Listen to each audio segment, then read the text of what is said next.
പള്ളിച്ചട്ടമ്പി എന്ന സിനിമയുടെ പറ്റി വളരെ ഷോർട്ടായിട്ട് പറയുവാണെങ്കിൽ കിടിലൻ ഫസ്റ്റ് ഹാഫും കയ്യിൽ നിന്ന് പോയ സെക്കൻഡ് ഹാഫും.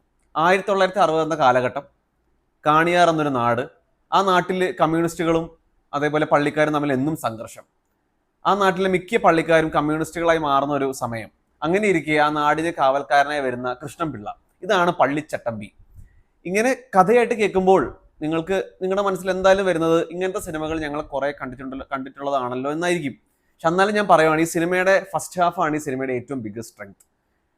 കൃഷ്ണൻപിള്ള എന്ന വ്യക്തി ആ നാട്ടിലോട്ട് വരുന്നതും അവിടുത്തെ ആൾക്കാരായിട്ട് ഇടപെടുന്നതും പിന്നീട് ഉണ്ടാവുന്ന പ്രണയം, പിന്നീട് ഉണ്ടാവുന്ന കോൺഫ്ലിക്റ്റ്, ഇതൊക്കെ വളരെ എന്റർടൈനിങ് ആണ്. അതേപോലെ ഇമോഷണലി കണക്ട് ചെയ്യുന്നതും ഉണ്ടായിരുന്നു.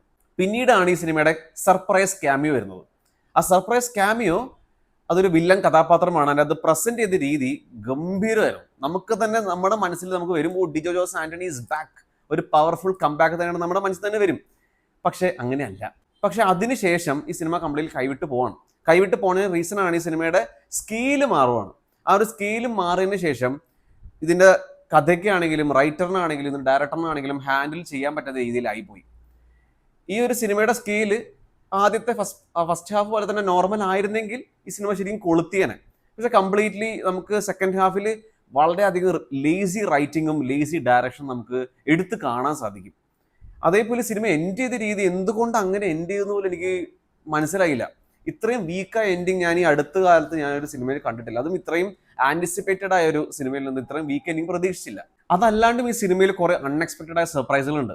പക്ഷെ ഒന്നും കൊണ്ടും ഈ സിനിമയെ സേവ് ചെയ്യാൻ പറ്റാത്ത ഒരു വിധത്തിലായിരുന്നു ഈ സിനിമയുടെ സെക്കൻഡ് ഹാഫ്. പിന്നെ ഈ സിനിമയുടെ വില്ലനെ ആണെങ്കിൽ ഇന്റർവെൽ സീനിലാണ് ഇൻട്രൊഡ്യൂസ് ചെയ്യണത്. ആ ഒരു നിമിഷത്തിലാണെങ്കിൽ പോലും ഭയങ്കര ഗംഭീര ഒരു വലിയൊരു നമ്മളെപ്പോലും പേടിപ്പിക്കാൻ പോകുന്നൊരു വില്ലൻ എന്ന രീതിയിലാണ് കാണിക്കുന്നത്. സെക്കൻഡ് ഹാഫിൽ ഒരു 1/4 പോർഷൻ വരെ അങ്ങനെ തന്നെയാണ് കാണിക്കുന്നത്. പക്ഷെ പിന്നീട് ഒരു രീതിയിലുള്ള ഇമ്പാക്ട് നമുക്ക് തോന്നണില്ല. എസ്പെഷ്യലി ആ ക്യാമിയോ റോളിനെ എന്തിനോ കൊണ്ടുവന്ന് വില കളഞ്ഞ പോലെയാണ് പേഴ്സണലി ഫീൽ ചെയ്തത്. പിന്നെ ഇതിന്റെ ടെക്നിക്കൽ ഡിപ്പാർട്ട്മെന്റിനെ പറ്റി പറയുകയാണെങ്കിൽ എനിക്ക് ഭയങ്കര വീക്കായിട്ടാണ് ഫീൽ ചെയ്തത്. സിനിമാറ്റോഗ്രഫി ആണെങ്കിലും ഇതിന് എഡിറ്റിംഗ് ആണെങ്കിലും ഇതിന്റെ സ്റ്റണ്ട്, ആക്ഷൻ കൊറിയോഗ്രഫി എല്ലാം ഭയങ്കര വീക്കായിട്ട് പേഴ്സണലി ഫീൽ ചെയ്തു. പിന്നെ ജേക്സ് ബിജോയ് നല്ല ആ ഒരു പാട്ടും വെച്ചിട്ടും പിന്നെ അതേപോലെ ബാക്ക്ഗ്രൗണ്ട് സ്കോറൊക്കെ വെച്ചിട്ട് നമ്മൾ അത്യാവശ്യം എൻഗേജ് ചെയ്ത് ഇരുത്താൻ സാധിച്ചിട്ടുണ്ട്. പിന്നെ ഈ സിനിമയുടെ ഏറ്റവും വലിയ പോസിറ്റീവ് എന്താണെന്ന് വെച്ച് കഴിഞ്ഞാൽ ഈ സിനിമയുടെ ഫസ്റ്റ് ഹാഫും അതിനുശേഷം ടൊവിനോയുടെ പെർഫോമൻസ്. ഞാൻ പേഴ്സണലി വിശ്വസിക്കുന്നത് ടൊവിനോ എല്ലാ ക്യാരക്ടറും ഗംഭീരമായിട്ട് ചെയ്യുന്ന ഒരു വ്യക്തി അല്ല എന്ന് തന്നെയാണ്. പക്ഷെ ഈ ഒരു സിനിമയിൽ കൃഷ്ണൻപിള്ള എന്ന ക്യാരക്ടർ ഗംഭീരമായിട്ട് ചെയ്തിട്ടുണ്ട്. ഭയങ്കര അടിപൊളിയായിട്ട് തന്നെ പെർഫോം ചെയ്ത് വെച്ചിട്ടുണ്ട്. ആ ഓരോ നോട്ടത്തിലാണെങ്കിലും പെർഫോമൻസിലാണെങ്കിലും എനർജി, ആ ഒരു ആക്ഷൻസ്, ആ മാനറിസം എല്ലാം വൃത്തിക്ക് തന്നെ ചെയ്തിട്ടുണ്ട്.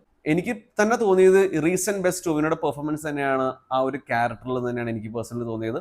അതേപോലെ കയാദ് ലോഹർ, നമുക്ക് ആദ്യത്തെ വരവിൽ ചെറിയൊരു ഡബിങ്ങിൽ ഒരു വശപേക്ഷക്ക് ഫീൽ ചെയ്യുന്നുണ്ടെങ്കിൽ നമ്മൾ പിന്നെ അഡ്ജസ്റ്റ് ആവും.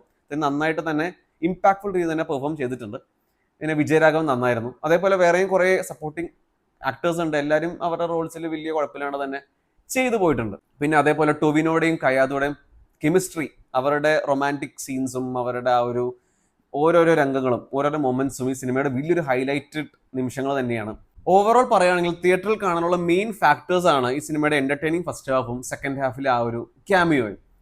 അതല്ലാണ്ട് എനിക്കിതൊരു ആവറേജ് കമേഴ്ഷ്യൽ എന്റർടൈനർ ആയിട്ടാണ് പേഴ്സണലി ഫീൽ ചെയ്തത്. ഇനിയും കാത്തിരിക്കേണ്ടി വരും നമ്മുടെ ഡിജോ ജോസ് ആന്റണിയുടെ ഒരു പവർഫുൾ കംബാക്കിന് വേണ്ടി. എനിക്ക് ആകെ ഇനി പറയുന്നത്, ഡിജോ ഈ റിവ്യൂ കാണുവാണെങ്കിൽ ജനഗണ മന 2 അങ്ങ് ഇറക്കി വിടുക. ആൻഡ് എല്ലാവർക്കും ഒരു ഹാപ്പി വിഷു ആശംസകൾ.